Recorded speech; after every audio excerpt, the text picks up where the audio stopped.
Giving your body what it needs can sometimes feel really complicated, but it doesn't have to be.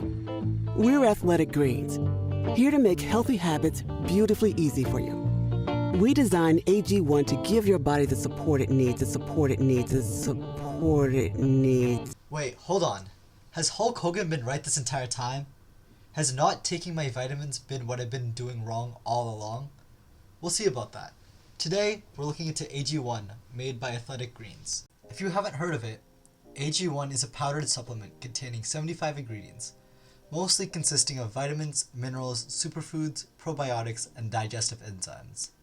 AG1 was founded in 2010, marketed to all individuals regardless of an individual's physical fitness level, and is expected to surpass $600 million in revenue this year. 1 scoop or 12 grams of this product is meant to be taken in the morning alongside a beverage once daily. Athletic Greens claims that just this 1 scoop will provide a variety of health benefits over time. However, as a side note, the cheapest single package of Athletic Greens is around $110 for 30 days of usage. This company makes a variety of claims about the Athletic Greens and the many health benefits of the daily ingestion of the product. A majority of their claims relate to digestive health. These are just a few of their health claims. Daily ingestion of Athletic Greens leads to improved immune defense, stress recovery, healthy gut lining, less gas and bloating, healthy aging, longevity, and healthy circulation. For a full list of health claims, you can pause here. AG1 comes across as some kind of miracle supplement that solves every single mental or physical problem you could possibly have. These claims seem unrealistic and perhaps are too good to be true. But don't worry, it definitely works according to famous individuals such as Andrew Huberman and Lewis Hamilton. We cannot trust these individuals to be the justification for purchasing AG1, as they are millionaires who can afford to use this product daily.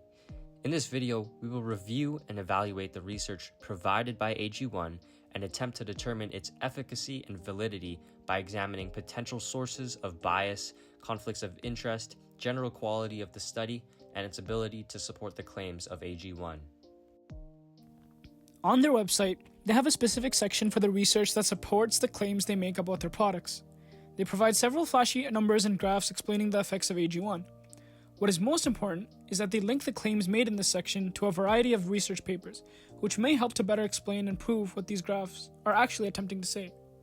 In the research section of their website, they connect each of these claims that they make to a specific research paper that apparently has results that support these claims. They highlight 3 research papers specifically, however, only 2 of them are cited and available on their website. The first research paper they use is a randomized control trial, which they prioritize as it sits at the top of their graphic staircase. The study was double-blinded and used 2 groups, a placebo and an intervention group, which used the AG1 supplement. The dependent variables that were recorded were stool consistency, bowel frequency, and digestive quality of life, shortened to DQLQ, stool microbiome analysis, and blood panels. In the first 4 weeks, AG1 showed minuscule and minute improvement. It is important to consider other naturally fluctuant factors that could have led to potential increase in stool consistency and bowel movement from week 0 to week 4. The validity of AG1's claims are made strenuous by other factors, such as the individual's diet and lifestyle. However, with that being said, there is some improvement in stool consistency and bowel frequency from the use of AG1 supplement. This indicates the safety of this product, not necessarily the potential long-term effects or benefits. Figure 9 indicates the DQLQ score, which is measured in participants' surveys. This is perhaps the study's greatest strength, showing a noticeable improvement of 62.5% in digestive quality of health. The study concludes that the AG1 supplement can be safely consumed by healthy adults over 4 weeks and has potential benefits. A concrete and definitive answer is yet to be given. The study highlights the safety markers for consuming AG1 supplement. It concludes that there is no negative impact on the digestive system, but no substantial improvement in bowel movement and digestive quality of life. Right off the bat, without regard to the study's design and methodology, there's an important source of bias through that of a conflict of interest. This study is directly funded by AG1, a big source of potential bias. the study discloses that some of the authors have received funding from dietary supplement companies for research, honoraria for speaking at conferences, and fees for writing articles and consulting. And that some of the researchers are employees of the Athletic Greens International. Now, in regard to the study's ability to support its claims, there are quite a few problems. There were 30 participants in total, which may not completely represent the general population. Demographics were not disclosed, such as ethnicity and diet, which also could affect their gut health. Many of the dependent variables may have seen an improvement with AG1, which is not very definitive. Considering it is their main study, it lacks many controlled variables, does not provide definitive results as to the efficacy of the product, and includes multiple sources of bias. As one of AG1's leading studies, it can hardly back up just one of the many claims AG1 has made. On AG1's website, they interpreted this study by stating, AG1 was shown to enrich the gut microbiome, more than doubling the level of healthy bacteria known to bolster digestion. Meanwhile, the study showed that AG1 did, in fact, enrich 2 functional pathways, but most likely because AG1 contains these 2 probiotic bacteria in the ingredients. However, the placebo enriched 6 functional pathways while diminishing 5. This could mean that the change that AG1 made in functional pathways was insufficient to be considered effective.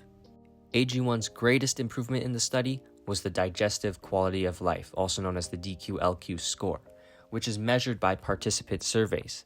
The problem with this score is that although AG1 increased the score by 62.5%, the placebo somehow managed to reduce the score by 50%. This could indicate that the DQ-LQ score is just regularly variant and not a variable that should be taken into consideration, especially as the main benefit of the product. One study they cite is an in vitro study, meaning it is conducted in a laboratory setting without the use of human participants. Instead, this study uses something called the SHEAM model, which is visible on the right. SHEAM stands for Simulator of Human Intestinal Microbial Ecosystem. It is supposed to measure aspects of gastrointestinal fermentation. This study works to use what the SHEAM model measures to investigate the symbiotic effects of AG1. This study used a placebo control group and an intervention group, giving the intervention group 6 grams of AG1. After simulating intestinal phases for 48 hours, different data was collected and compared between the 2 groups. Gas production in each group was measured by the local gas pressure. The AG1 intervention group had increased gas production compared to the control group. They also measured that AG1 had increased byproducts of protein and carbohydrate fermentation compared to the control group. They suggest that this data displays that AG1 has prebiotic effects, meaning it can lead to improved digestion and reduced inflammation. When investigating this study, the first thing that stands out is that this study did not use human subjects. Instead, it used the SHEAM model. The SHEAM model has been proven effective. However, we do not know if these can completely translate to humans without definitive testing.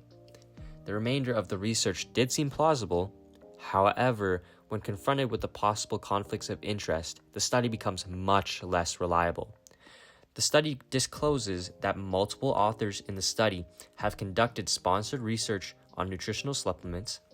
Multiple authors are employees of Athletic Greens. The authors declare that this study received funding from Athletic Greens, and the funders, who are Athletic Greens, were involved in the study design, writing of the manuscript, and decision to publish the results. This means that not only could the data be biased, but also that if the study did not show plausible results, they may have not published it. With this in mind, how many studies could they have conducted before they got to this one? These are all examples of possible conflicts of interest and bias that should be considered in the study. Both studies' methodology and study design are valid. However, they lack some controlled variables. However, a more major problem was the conflicts of interest that the studies had, these being that AG1 funded both studies, influenced the manuscripts, used researchers who were employees of AG1, and decided whether the results were published. AG1 also had a misleading interpretation of the study, different from the published data. This makes the vast list of claims, which are quote-unquote research-backed, mostly for marketing purposes, as it seems like the research was used more as a way to entice customers than to study the effects of the AG1 product. In conclusion, the research was used essentially as a marketing tactic to hide the fact that the product has no practical implications for the average individual's lifestyle.